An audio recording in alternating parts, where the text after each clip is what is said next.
court decided that single people had the right to contraceptives. What's that got to do with marriage? Well, everything. Because what the Supreme Court essentially said is single people have the right to engage in sexual intercourse. Well, societies have always done that. There were laws against it. Now, sure, single people are inclined to push the fences and jump over them, particularly if they're in love with each other and going on to marriage, but they always knew they were doing wrong. In this case, the Supreme Court said, take those fences away, they can do whatever they like. And they didn't address at all what status children had, what status the commons had. By commons, I mean the rest of the United States. Have they got any standing in this case? They just said, no, singles have the right to contraceptive, which means singles have the right to sex outside of marriage. Brushing aside millennia, thousands and thousands of years of wisdom, tradition, culture, and setting in motion what we have.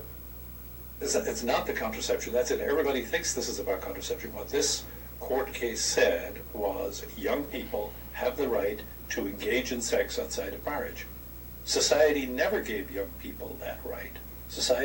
Functioning societies don't do that. They stop it. They punish it.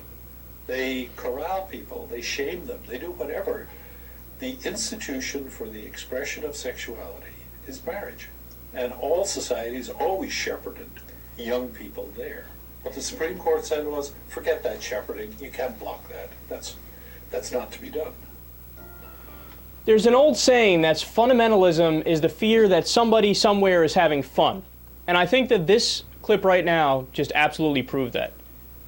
They're talking about banning premarital sex. Banning premarital sex?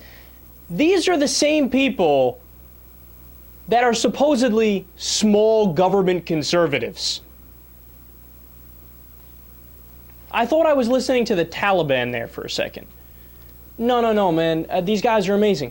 Look at how narcissistic they are, and how arrogant they are, and how selfish they are. So this fool presumes, look, you people think you have the right to just fornicate and have private lives? No. The community knows better, and we will legislate what you do in your bedroom. I'm always fascinated by people who feel like not only that their opinion overrides you, but that they have the right to override personal decisions you would like to make. You want to have, the amazing thing is that these guys hate democracy in all other aspects when it comes to the American people being in favor of Social Security or Medicare or other safety net programs or programs for the poor. But then they want to democratically pick what goes on in your bedroom, as long as the democracy agrees with them, right? I love how, and think about this, he appealed to, well, back in the day, historically, people were against that, and they shamed them, and they didn't allow that, and they punished premarital sex. Well, I got news for you. Times have changed, fella. People don't do that anymore. So if you were to show this fool a poll that said, hey, 99.9% of the American people want you out of their fucking bedroom, you think he would say, all right, I concede, you're right.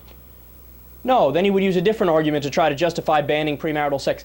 What conversation are we having? Banning sex? Look, my last point on this, and this is the one, honestly, this is the most important one. It all comes down to being a human being. So no matter how much people try to, and conservatives have major issues, man, like Freudian issues with sex and their parents and how they view themselves, like they have serious issues. But sex is one of the most natural things in the world. It is the most natural thing in the world, right up there with breathing, eating, defecating, and everything that happens that's a biological function. I mean, it's how we continue the species. But they view it as this evil, naughty, wrong thing. But that all that comes from is religious dogma and